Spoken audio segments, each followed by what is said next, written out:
We'd like to start today by acknowledging that we're on the unceded sovereign lands of the Gadigal people and pay our respects to elders past and present. This always was and always will be Aboriginal land. Welcome to So You're Disabled. This episode is brought to you by Spoonie, the world's first social network for neurodivergent, chronically ill and disabled people. Hi, I'm Soph. I'm disabled and my pronouns are she, they. I'm Tam. I'm living with a disability and my pronouns are she, her. So today we're going to be talking about dating. How exciting. Yeah. Tamara and I guess I would say our friendship is built on talking about our dating experiences. That would be a large portion of the conversations that we have. I think in particular I've just provided so much entertainment with my dating life. I think I told you 3 years ago we have enough content from you. Like, we're done. Like, maybe just take dating a bit more seriously now. No more content. But I think, to be fair, I mask a lot of my dating experiences in humour because dating in general is it can be hard, it can be fun, but it can also be pretty hard. But dating with a disability is extra complicated. Like, let's be real, it just is. Absolutely. When do you tell them? Do you tell them? How do you tell them? It's so anxiety provoking and I already have anxiety. And so I'm just like, oh my God, what do I do? You're anxious. I wouldn't have guessed that about you. That's sarcasm. But yeah, I guess we're going to share some of those experiences and try to answer some of those questions today. Like, when do you tell them? How do you tell them? And spoiler alert, ultimately the answer is going to be you do what feels right for you. Yeah, absolutely. And you should only tell them when it feels right for you, if it feels right for you, and you should do it for you. Absolutely. Mm-hmm. So who's going to be first to share their experience? You go, Soph, please. We'd love to hear your experiences. I feel like you already shared enough that I've obviously had a lot of stories, so. Okay. Well, I think that I should probably start actually by talking about when I was first diagnosed. I touched on it a little bit in our first episode.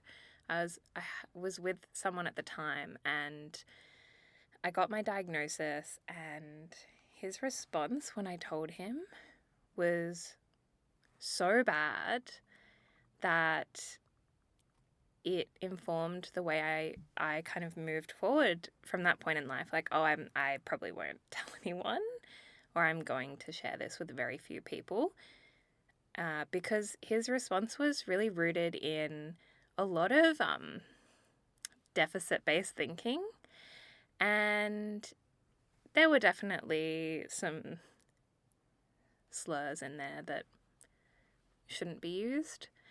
And then after that relationship ended, I definitely never thought about telling anyone.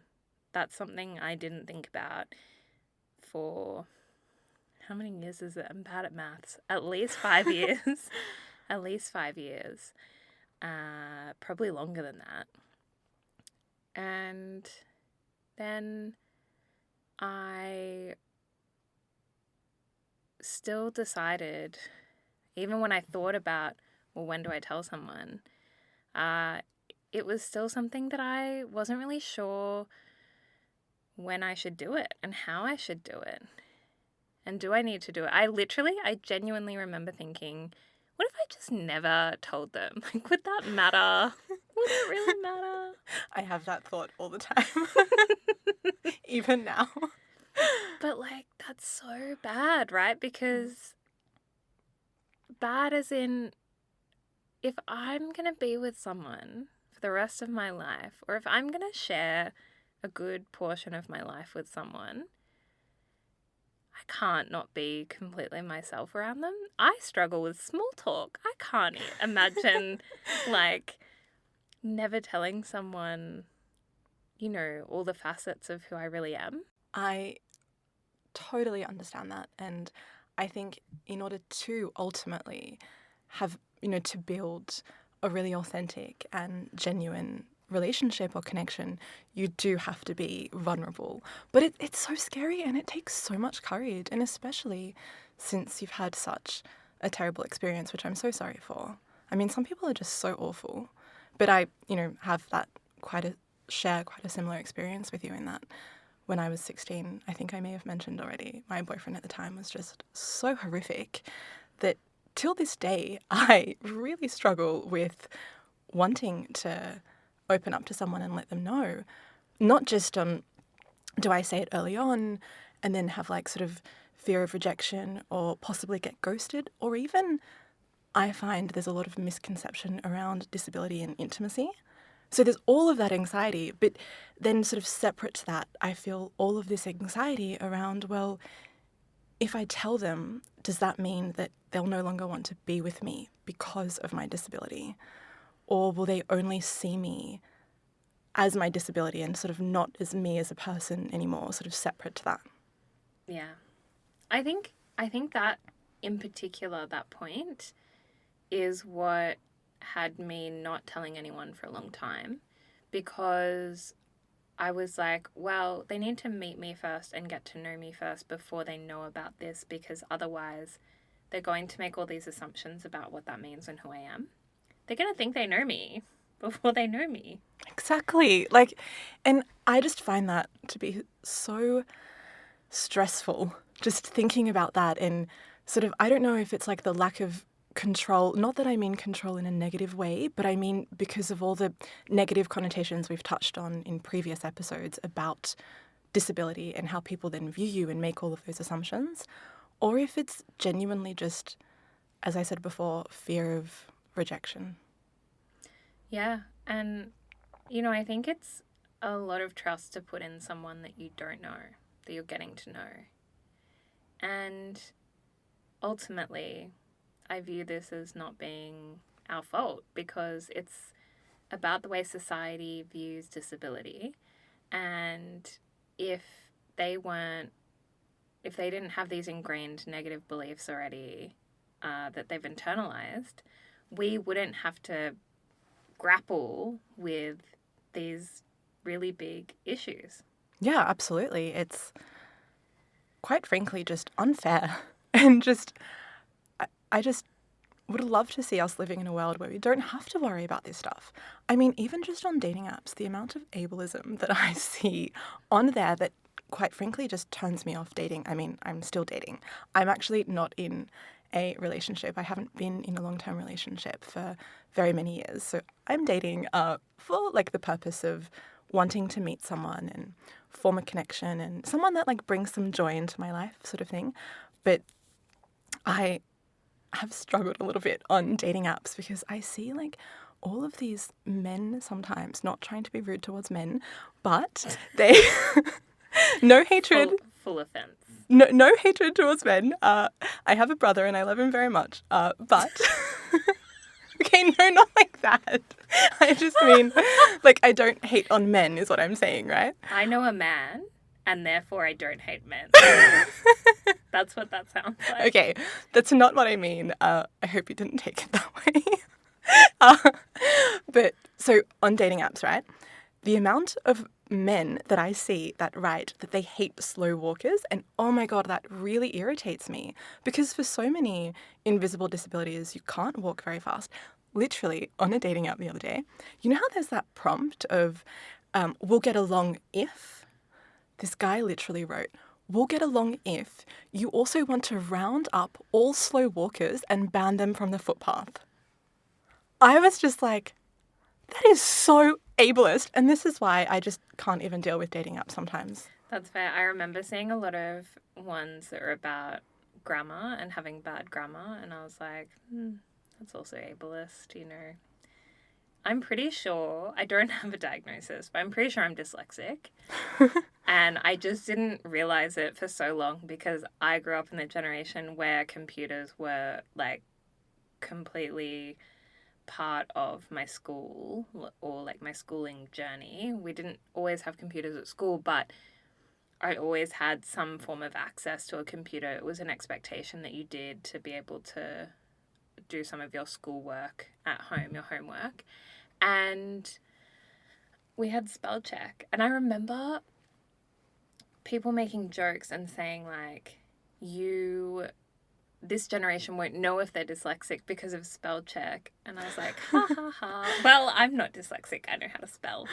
And as an adult, I've really thought to myself, maybe I am. But yes, anyway, getting back to the topic, I used to see that on dating apps, and I was like, that's so ableist. Like, who cares? If you know what they're saying, who cares? And I say that as someone who grew up with a father so focused on my grammar being correct. He used to endlessly talk to me about gerunds. Still can't tell you what they mean or what they are. I have no idea what that is.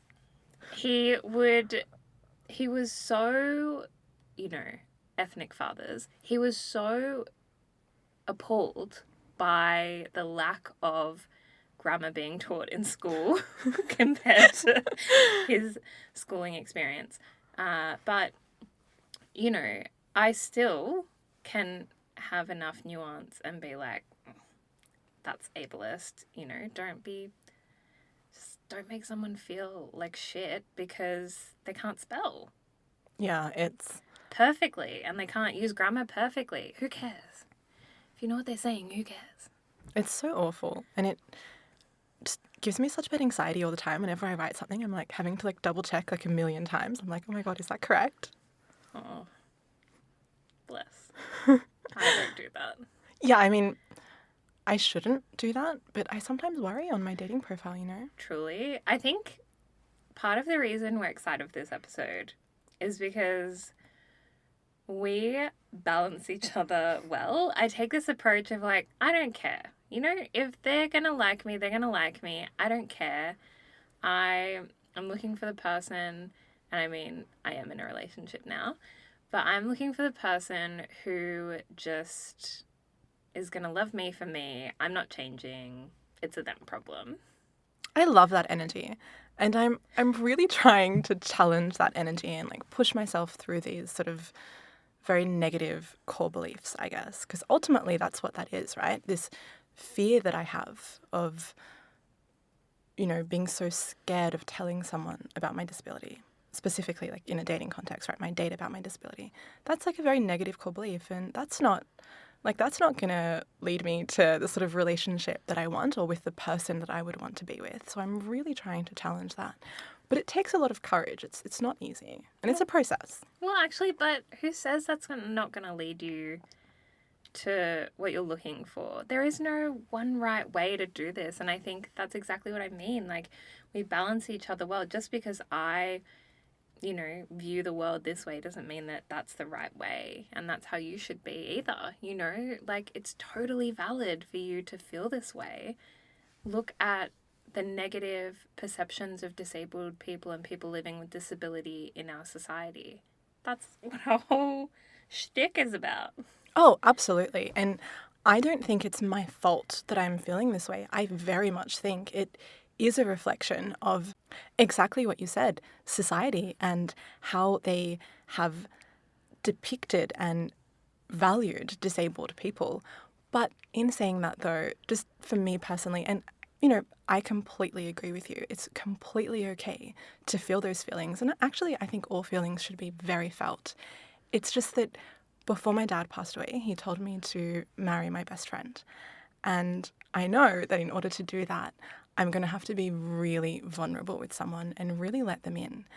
And honestly, I just, in terms of my disability, haven't really done that, except recently I dated someone briefly who also has a disability. Funnily enough, I met him on a dating app. So there are some success stories on dating apps. And I just found that we connected, at least in that sense, on a much deeper level. And it was really nice to sort of very slowly start opening up.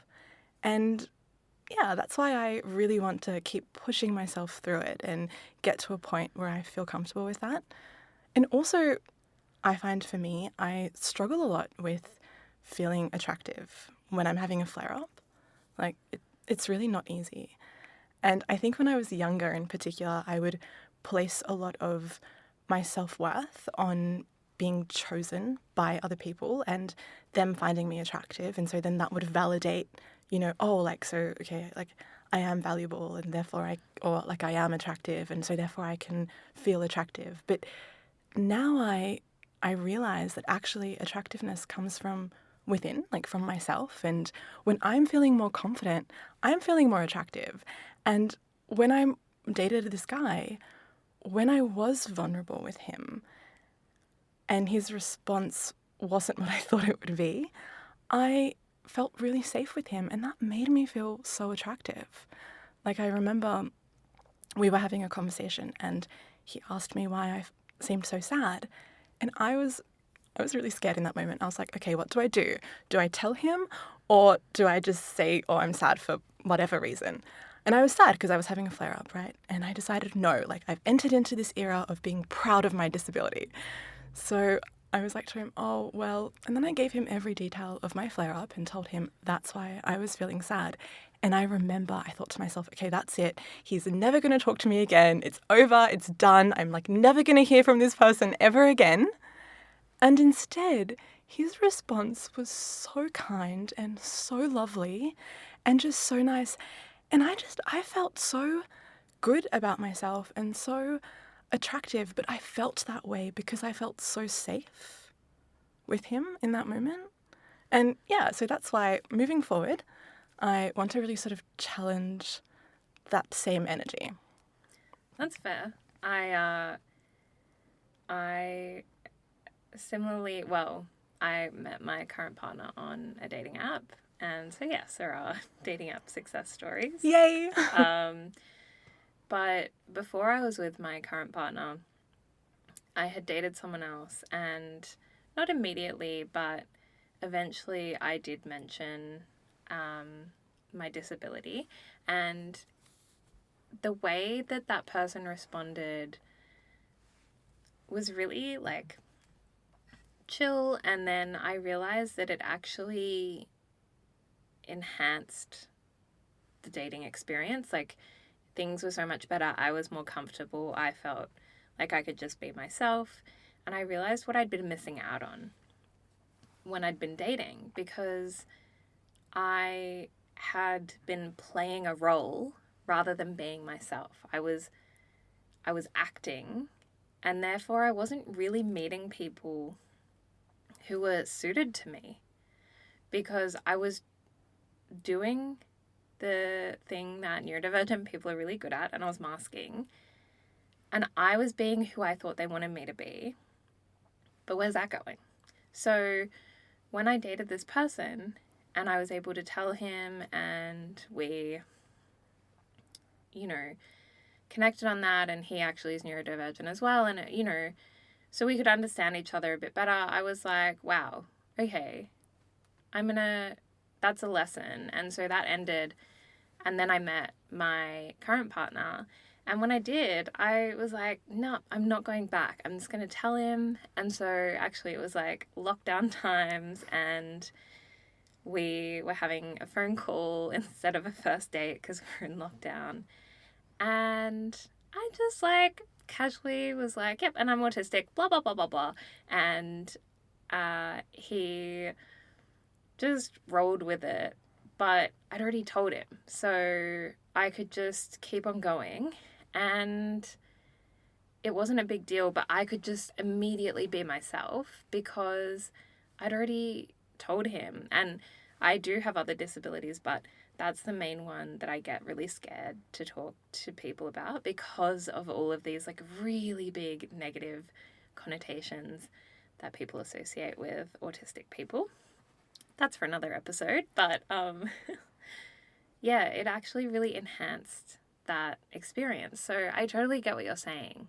I think we've both had these positive experiences from talking about it, even though that's the scariest thing. I am so proud of you, Soph, that you really put what you needed first. That must have been so hard and so scary, but I think that there's a big lesson in that we should always put our needs first above anything else. So if your need is not to feel scared, that's okay. it's very much my need as well. But from these positive experiences that both Soph and I have had, and obviously with Soph, it's definitely a success story because I have met Soph's partner, and Soph's partner is incredible and just a wonderful partner to Soph. And with my experience, it was just like a brief, short-lived experience. But still, through these experiences, both Soph and I were able or are able to really be ourselves. And I think that's so important if you're looking for any form of connection.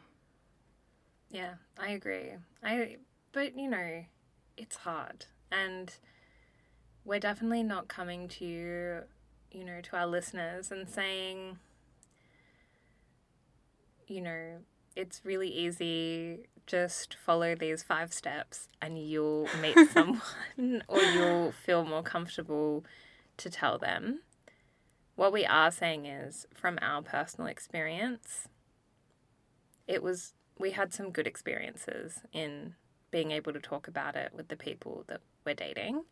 And there's a whole new kind of element to dating that can happen when you are able to talk to them about it and when you are able to be honest. And there are people who respond really well. In saying that, though, you definitely have to feel safe with that person. And again, although I've said all of those things, it's still like a constant struggle for me. And even now that I'm back to dating, I'm, all of those fears and anxiety and insecurities are resurfacing. And even just, for me, the anxiety around not having a partner or a relationship, especially as all of my friends do, sometimes I do feel a lot of pressure around that. And especially with all the internalized negative beliefs about disability, it's meant that sometimes I've tended to settle.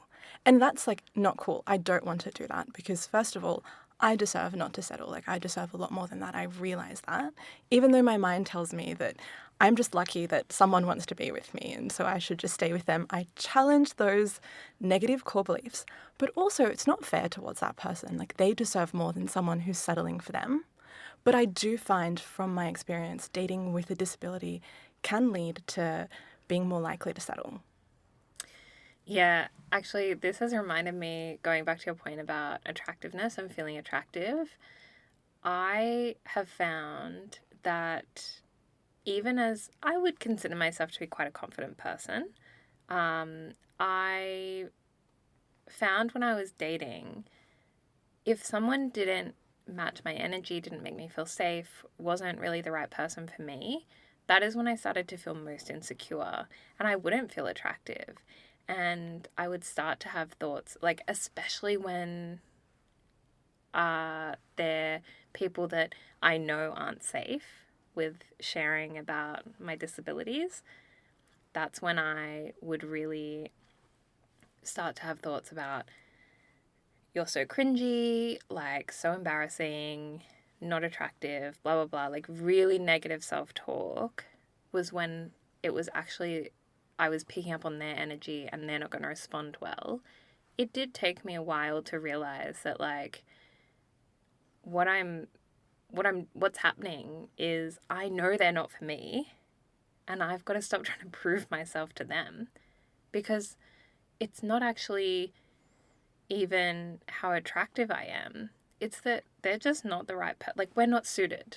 We're not the right person for each other. And my attractiveness doesn't change. It's just dependent on the person. Like, you're not attracted to everyone you come across. I'm not attracted to everyone I come across.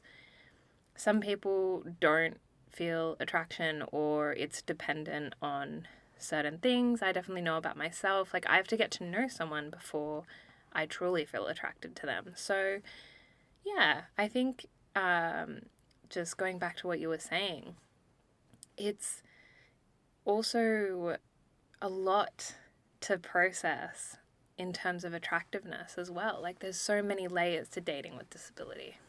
Absolutely. So on your point about how you noticed that you found yourself getting like much more sort of having these like negative self like beliefs, with people and you were like, oh, you've realised they just weren't a good match for you. I think that can be tricky sometimes though, because it's hard to distinguish between just general anxiety or your gut feeling and your intuition sort of trying to lead you somewhere. But I think if we can all get to that point that Soph has gotten to, that would sort of be the ideal, because that can sort of be the guide for us. Because I totally agree with you. It just means that that person isn't for you, you're not a right match, or you're not suited for whatever sort of connection you want or that you're looking for. And in terms of attractiveness, absolutely. There are so many different layers of attractiveness and how people get there.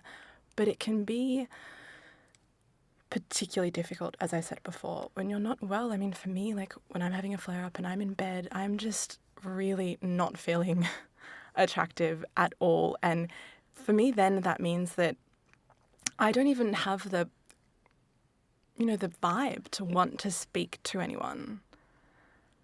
But that's why, like I mentioned before, it very much comes from within, and that sort of self-love and, feeling good about yourself, I find really helps.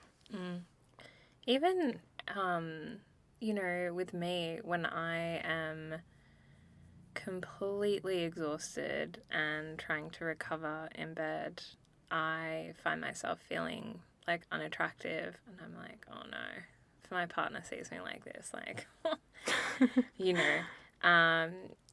is that going to be a problem? And not a reflection of my partner at all, but like, I just really can feel the shift when I'm not at my best, and it does impact how attractive I'm feeling.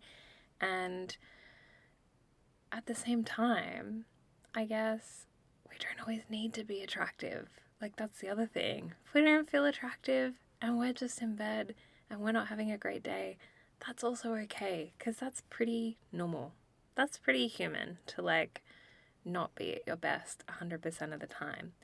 But being disabled or living with a disability, or having a chronic health condition, there's like this pressure to be 110%, even though really that's not even the expectation for someone who's not disabled. Absolutely. And I think that's almost the benefit of being with someone who you feel really safe with or really comfortable with, because it's great to see someone in every facet. Yeah, so I guess that's our dating episode. Thank you for tuning in. It's definitely probably not going to be the last dating episode, because between the two of us, we have so many stories we could share with you. If you want to hear about them, we'd very happily have another episode, so let us know. But we also want to hear your stories, because I'm sure you've got them. So please reach out to us. Yeah, feel free to share them with us, or, we've been talking about maybe doing an advice kind of episode. So if you want some advice, reach out to us. We can see if we can fit that into another episode. We'd love to do that. Amazing. Well, we'll see you in a couple weeks. Take care of yourselves. Bye. Bye.